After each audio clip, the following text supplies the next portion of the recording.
Selamat pagi, Pastor. Terima kasih sudah join malam hari ini.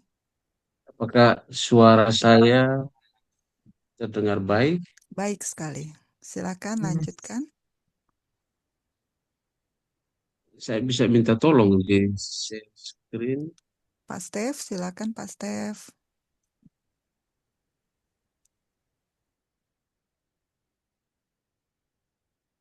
Ya,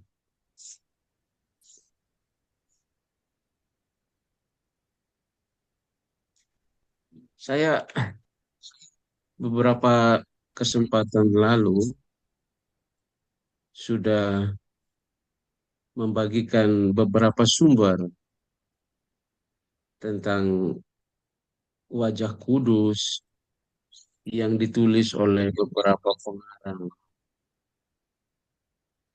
Dan sebelum saya memulai penjelasan singkat ini, saya ingin menyampaikan bahwa saya bukan praktisi atau orang yang berdoa, novena atau devosi wajah kudus secara rutin, tapi di paroki saya itu doa ini didaraskan seminggu sekali oleh kelompok doa yang diakui keuskupan. Dan berdasarkan itu, saya lalu mencoba untuk membaca, mencari beberapa informasi, dan karena itu saya memberanikan diri untuk membagikan informasi-informasi itu. Meskipun dalam kerangka introduksi pengantar, sehingga akan ada banyak kekurangan di sana sini. Dipindah ke slide berikutnya. Ya, ini gambar wajah Kudus Yesus yang saya temukan di dalam buku-buku yang saya baca. Jadi rupanya seperti itu. 1800-an itu gambar ini ditahtakan bahkan di Vatikan.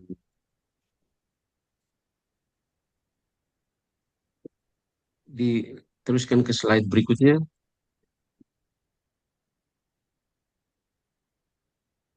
Ya, ini salah satu sumber utama yang saya gunakan untuk berbagi informasi tentang diskusi malam ini. Diteruskan,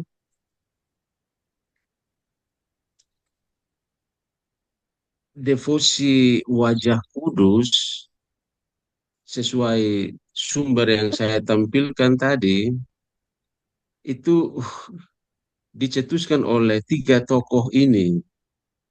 Santo Gertrudis, lalu Suster Mary dari Santo Petrus, lalu orang kudus yang disebut Leo Dupont. Tapi lebih populernya itu dikenal Sister Mary of Saint Peter. Tapi jauh sebelum itu sudah dipopulerkan oleh Santo Gertrudis, bahkan di zaman bapak-bapak gereja, devosi wajah kudus ini memang sudah didaraskan.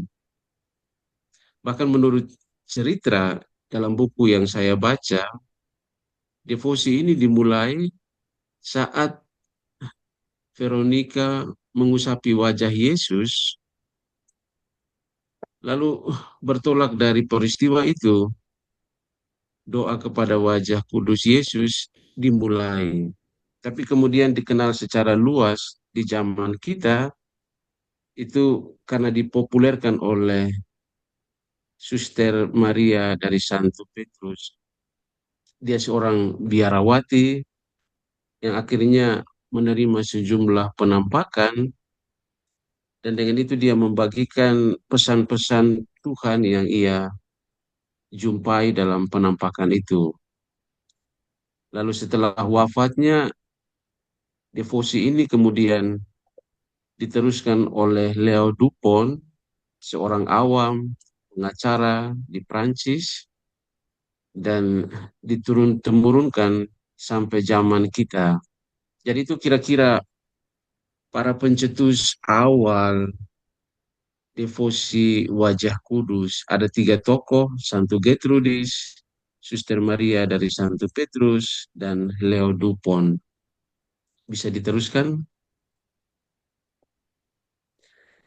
Ditemukan juga bahwa bukan satu karangan inspirasi bebas, tapi devosi kepada wajah kudus ini berakar dalam kitab suci.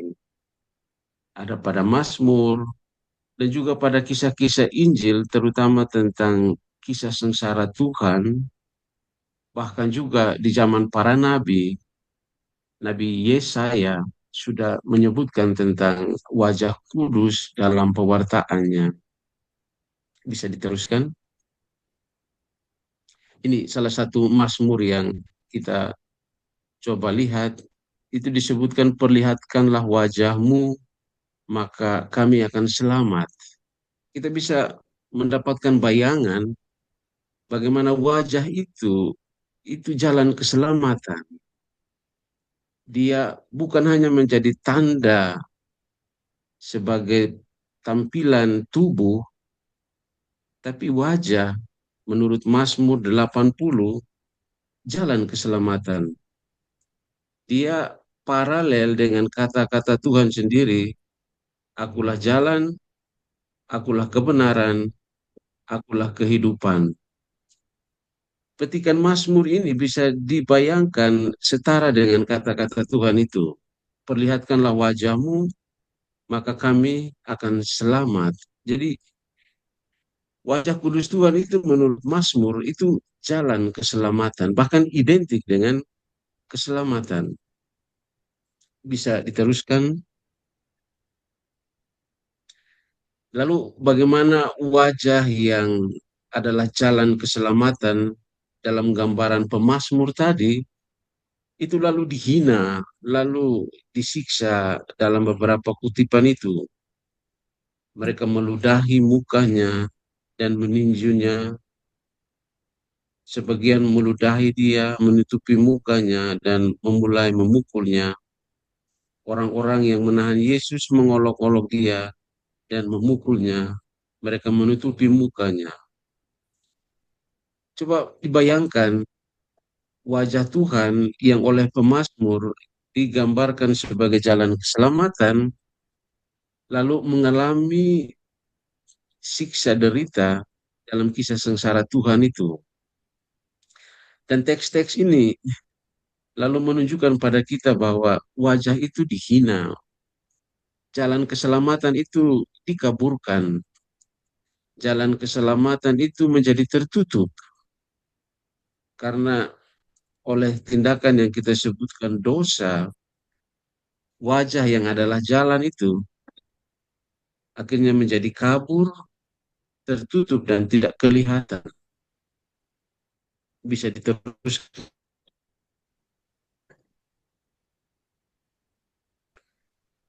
Lalu dengan kita bisa melihat ayat-ayat dalam nubuat Nabi Yesaya juga menunjukkan hal serupa. Banyak orang akan tertegun melihat dia.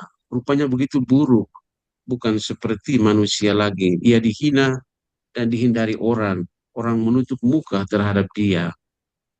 Jadi semacam ada penghinaan, semacam ada rasa malu, semacam ada rasa penolakan terhadap wajah Tuhan melalui tindakan-tindakan yang oleh zaman kita disebutkan sebagai dosa. Jadi ini gambaran dalam teks kitab suci yang menghantar kita untuk membantu memahami wajah Tuhan sebagai jalan keselamatan, lalu dalam ulah dan tingkah laku manusia, jalan itu tertutup, orang cenderung menghindarinya, dan berdasarkan peristiwa itu, Tuhan lalu kemudian akan menampakkan diri kepada tiga tokoh yang kita sebutkan di awal, Santa Gertrudis, Maria, Suster Maria dari Santo Petrus, dan Leo Dupont. Itu ditunjuk oleh Tuhan sendiri untuk membuka jalan yang menutup keselamatan oleh tingkah laku manusia. Jadi bisa dibayangkan skema soal wajah Tuhan dalam kerangka kitab suci seperti yang sudah kita jelaskan secara ringkas.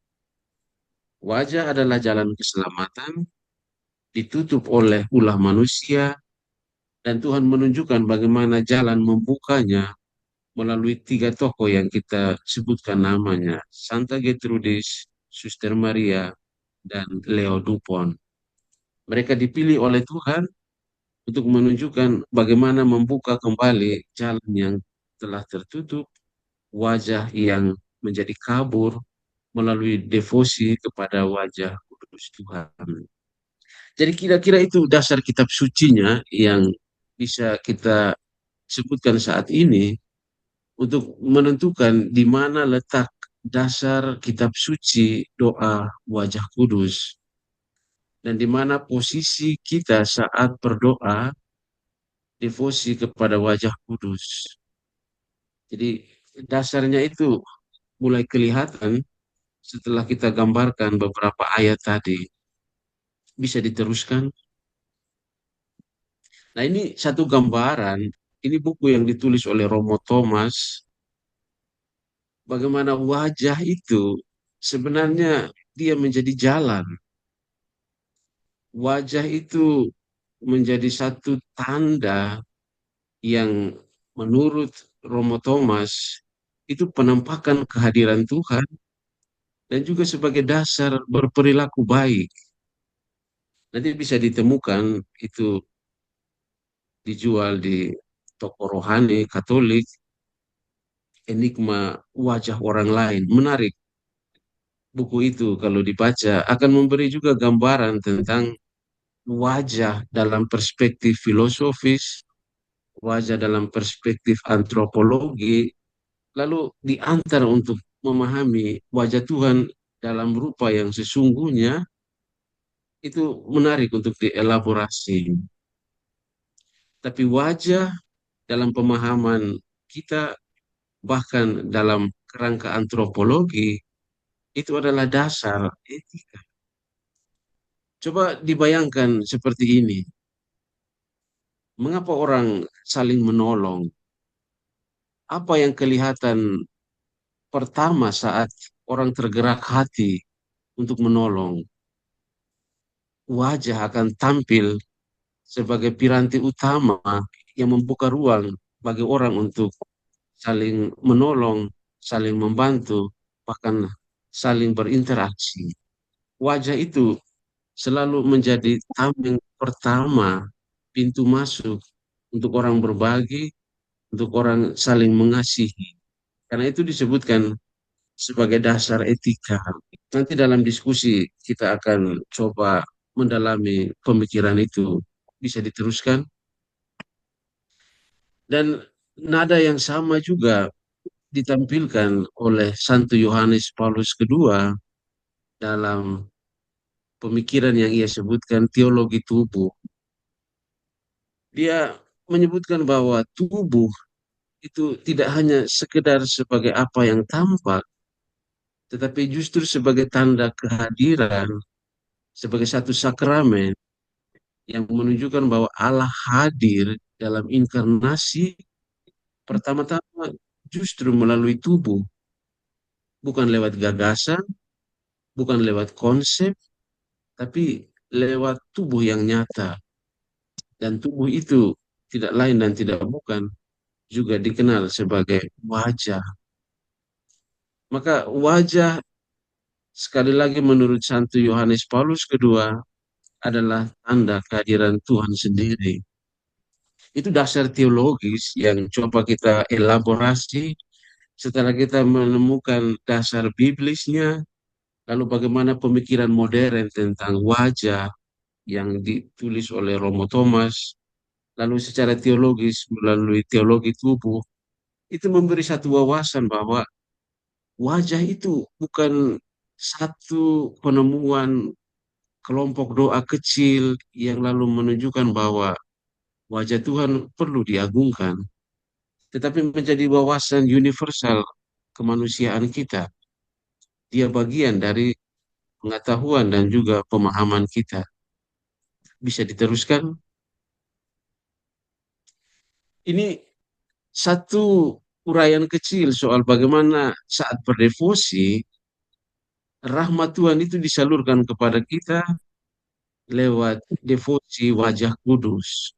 Tadi saya coba menghantar teman-teman untuk melihat dasar biblis bahwa wajah Tuhan itu jalan keselamatan, dan begitu kita berdoa, justru kita diarahkan untuk berjalan lewat jalan keselamatan itu.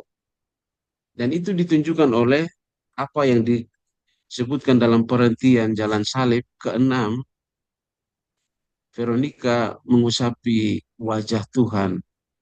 Coba coba bayangkan masuk ke dalam peristiwa itu, Veronica yang saat itu melihat wajah Tuhan yang hancur karena dipukul, disiksa, lalu mengusapi wajah yang tertutup oleh darah itu, lalu tindakannya itu, lalu membuat dia memahami siapa itu Tuhan dalam jalan keselamatan itu.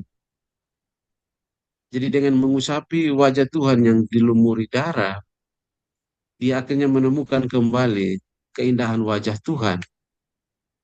Dan dengan itu, keselamatan justru terjadi di dalam diri dan kehidupan Veronica. Gagasan itu dalam praktik berdevosi hari ini dikenakan pada kita yang berdoa lewat devosi wajah kudus. Ada selubung dosa yang menutup wajah Tuhan jalan keselamatan itu. Dan begitu didoakan, selubung itu terbuka. Bukan hanya untuk kita, tapi orang-orang yang ikut didoakan menemukan jalan kembali untuk masuk ke dalam rumah abadi itu. Jadi itu rahmat yang cukup menarik dalam gereja yang dianugerahkan Tuhan agar kita bisa menemukan untuk kembali bersatu dengannya. Bisa diteruskan. Dan ini menarik. Coba lihat peralihan paragraf yang di atas dan paragraf bagian di bawah. Itu disebutkan, in proportion to the care you take to restore my face, disfigured by blasphemies, I will take care of yours, disfigured by sin. Coba saya tertarik dengan kata-kata itu, bahwa saat Anda, kalau saya jelaskan dengan bahasa yang sederhana, kalau kita berdevosi kepada wajah kudus Tuhan, doa itu memang ditujukan kepada orang lain, orang yang menghujat nama Tuhan, orang yang tidak menghargai hari raya dan hari Minggu, yang tidak merayakan. Doa itu ditujukan untuk mereka. Tetapi dengan menunjukkan doa itu untuk orang ketiga, dampak dari doa itu adalah Tuhan sendiri yang akan memperhatikan apa yang kita butuhkan. Karena itu relasi rahmatnya itu saya sebutkan tidak asimetris. Kalau asimetris itu beri dan menerima secara langsung. Tetapi yang ditunjukkan oleh Suster Maria itu dia bersifat tidak asimetris, seperti segitiga. Saya memberi ke orang kedua, lalu orang kedua dimaafkan oleh Tuhan. Tuhan sendiri yang akan memberikan rahmat itu bagi saya. Jadi seolah-olah kita berkorban waktu untuk mendoakan orang lain. Hadir berdoa untuk orang yang tidak menghargai perayaan Ekaristi, tapi justru ditampilkan dalam tulisan itu bahwa dengan memperhatikan keselamatan orang lain, justru imbalannya adalah Tuhanlah yang akan kembali memperhatikan keselamatan kita. Karena itu disebutkan I will take care of yours disfigured by sins. Jadi itu ada segitiga keselamatan yang terjadi saat kita berdoa, berdevosi kepada wajah kudus, seolah kita berkorban untuk kepentingan orang lain. Tetapi Tuhan sendiri mengatakan, meski Anda berkorban, tapi aku sendiri yang akan memperhatikan kebutuhanmu. Jadi bisa dibayangkan betapa indah satu komunitas kasih, komunitas iman, saling mendoakan, tapi rahmatnya itu justru diberikan Tuhan secara langsung pada kita. Untuk mereka, kita berdoa lewat perantara kita. Tuhan, keluarga kami kurang menyadari betapa pentingnya Ekaristi. Itu perantara saya berdoa untuk keluarga. Tetapi rahmat yang diberikan dengan berdevosi kepada wajah kudus disebutkan, I will take care of yours. Tuhan sendiri yang akan memperhatikan kebutuhan kita. Jadi rahmatnya itu sungguh luar biasa kita terima dari Tuhan. Bukan melalui perantara, tapi Tuhan sendiri yang akan melimpahkan kepada kita kebaikan-kebaikan itu. Jadi bagaimana rahmat berdevosi wajah kudus itu bisa kita bayangkan melalui kalimat singkat itu. Tidak asimetris seolah kita berkorban, tetapi justru letak keindahannya ada pada posisi itu. Tuhan sendiri yang akan memberikan rahmat dan juga berkat yang kita butuhkan. Bisa diteruskan. Ini beberapa janji Tuhan sendiri yang ia tunjukkan lewat penampakan kepada Santa Gertrudis dan Suster Maria, bahkan juga Leo Dupont, bahwa orang yang berdevosi kepada wajah kudus akan menerima beberapa berkat ini. Itu disebutkan secara jelas bahwa wajah Tuhan itu akan menerangi setiap mereka yang berdoa. Irradiation of my divinity by the impression of my humanity. Itu kata-kata yang menarik, teman-teman. Coba dibaca kalimat awal itu. They shall receive in themselves by the impressions of my humanity. Mereka akan menerima di dalam diri mereka kesan kemanusiaanku. Coba dibayangkan seperti ini kalau mau dapat satu pemahaman yang meneguhkan. Kesan, impression, saya membayangkan Tuhan dalam kenyataan yang saya alami. Tuhan itu baik, Tuhan itu mengampuni, Tuhan itu penyayang, Tuhan itu sahabat yang tidak pernah meninggalkan saya, dan beberapa atribusi lain tentang siapa itu Tuhan. Kesan-kesan seperti itu justru menjadi jalan rahmat Tuhan mendatangi dan mendiami diri dan kepribadian kita. Makanya disebutkan they shall receive in themselves by the impressions of my humanity, a bright irradiation of my divinity. Jadi itu kata-kata yang menarik kalau dibaca dan dicoba direnungkan, dimeditasikan, bagaimana lewat kesan, lewat satu perjumpaan konkret yang melahirkan siapa itu Tuhan menurut pengalaman pribadi, kesan itu justru akan mendatangkan rahmat pada Tuhan, rahmat Tuhan untuk kita. Jadi berdevosi kepada wajah kudus, dia akan menyinari kita dengan terang wajahnya, terang keilahiannya, irradiation of my divinity. Bisa diteruskan? Itu janji Tuhan yang kedua. Itu juga dia menyebutkan tidak akan pernah meninggalkan kita seorang diri. Itu coba dibayangkan bacaan hari Minggu kemarin. Itu menarik. Itu disebutkan jangan takut. Dalam kalimat Injil yang begitu pendek, jangan takut itu muncul justru 4 kali. Itu menunjukkan bahwa nature kita, identitas manusia kita itu adalah manusia yang good, manusia yang membutuhkan penopang untuk bisa berdiri teguh dalam jalan panggilan.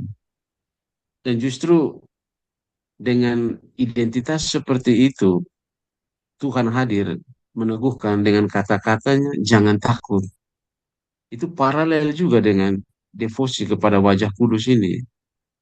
Tuhan tidak akan pernah meninggalkan kita seorang diri dalam situasi apapun yang kita alami. Nanti dalam diskusi bisa kita dalami. Bisa diteruskan, Tuhan juga berjanji bahwa Dia akan memberikan gambaran keilahiannya di dalam jiwa kita. Nah, ini menjadi jaminan hidup abadi. Bayangkan, sebagai seorang imam, saya kadang-kadang membayangkan kalau meninggal lalu dosa-dosa itu dihitung, itu bisa-bisa tidak diizinkan masuk dalam kerajaan surga. Tapi wajah Tuhan itu menjadi gambar yang justru terpatri dalam jiwa, itu akan menjadi tanda untuk mengizinkan kita memasuki surga abadi. Ini satu janji yang menurut saya istimewa dalam iman kita. Berdevosi pada wajah kudus menjadi jalan untuk menapaki kehidupan kekal. Bisa diteruskan,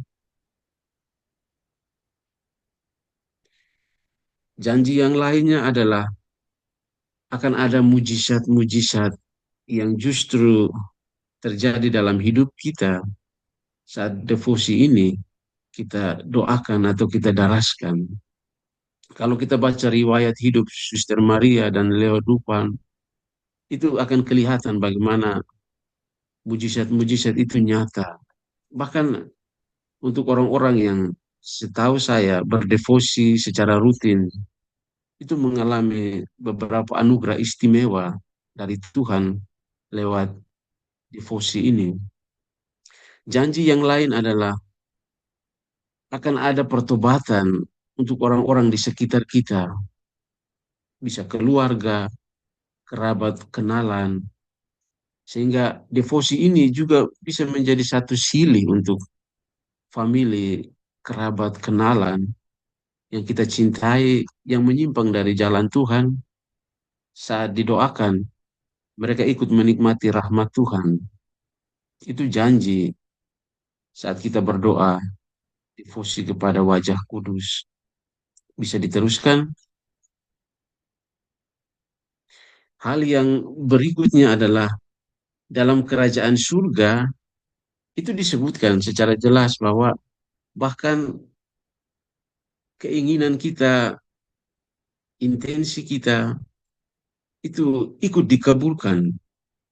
Ini menarik menurut saya, bahwa kadang-kadang dalam doa pemakaman orang yang meninggal dunia, itu pasangan suami istri misalnya, selalu berujar, semoga di surga abadi kita akan berjumpa lagi.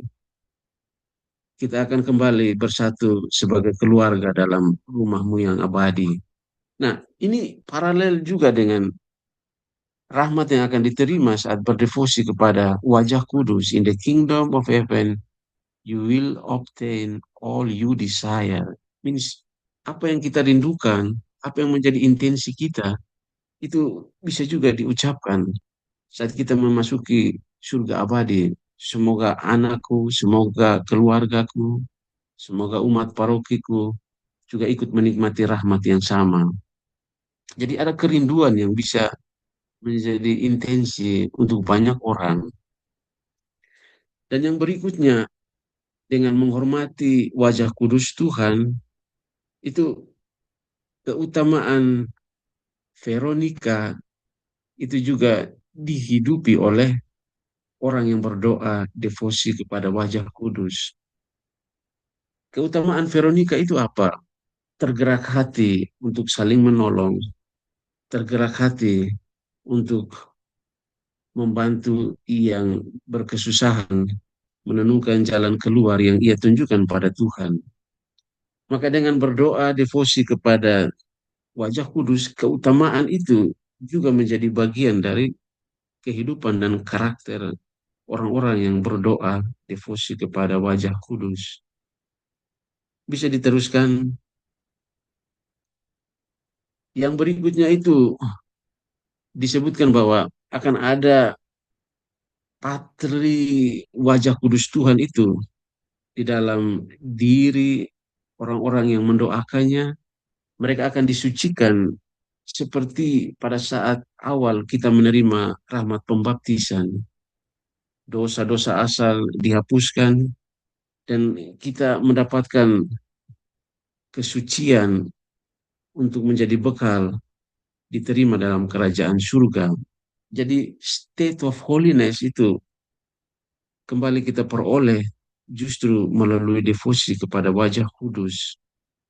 Dan yang terakhir, untuk mereka yang berdoa devosi kepada wajah kudus itu justru akan dibela, bahkan akan lewat tangan Tuhan sendiri diproteksi oleh hal-hal yang tidak diinginkan. Jadi Tuhan sendiri berjanji bahwa Dia akan melindungi, Dia akan berbicara atas nama kita saat ada hal-hal yang justru mengganggu, halangan-halangan untuk bisa membuat kita masuk dalam kerajaan surga. Tangan Tuhan sendiri yang akan membantu kita melampaui halangan-halangan itu. Jadi itu kira-kira 9 janji Tuhan yang ia ucapkan sendiri kepada Suster Maria. Kalau mereka atau kita sekalian berdevosi kepada wajah kudus, maka hal-hal itu yang telah kita lihat itu terwujud dalam kehidupan iman kita. Bisa diteruskan. Tujuan kita berdoa devosi kepada wajah kudus itu untuk memperbaharui, mereparasi penghinaan-penghinaan dan juga tindakan tidak menghormati wajah Tuhan, keagungan Allah, bahkan juga seperti doa yang tadi kita doakan di awal, tidak menghargai, tidak mengikuti, berpartisipasi dalam perayaan Ekaristi, padahal itu jalan keselamatan, itu akan menjadi jalan pemulihan untuk orang-orang yang melalaikan itu. Maka ini sekaligus menjadi satu refleksi batin kita masing-masing, seberapa besar kita mencintai Ekaristi, seberapa besar kita menghormati keagungan Tuhan dalam praktek iman kita. Ini satu jalan yang cukup baik bagi kita untuk saling merefleksikan diri, saling melihat diri saat kita mencoba untuk merenungkan devosi kepada wajah kudus. Bahwa devosi kepada Holy Face of God adalah untuk mereka yang kurang menghargai Tuhan yang mengorbankan diri untuk jalan keselamatan. Lalu dengan itu menjadi refleksi untuk kita sendiri, bagaimana dengan kita yang menghidupi iman dalam Ekaristi, dalam relasi kita dengan Tuhan, sejauh mana kita menghargai Tuhan dalam kehidupan kita. Saya sangka saya akhiri presentasi saya, masih ada beberapa slide nanti dalam diskusi bisa akan dimunculkan. Terima kasih banyak waktu dan kesempatan saya kembalikan.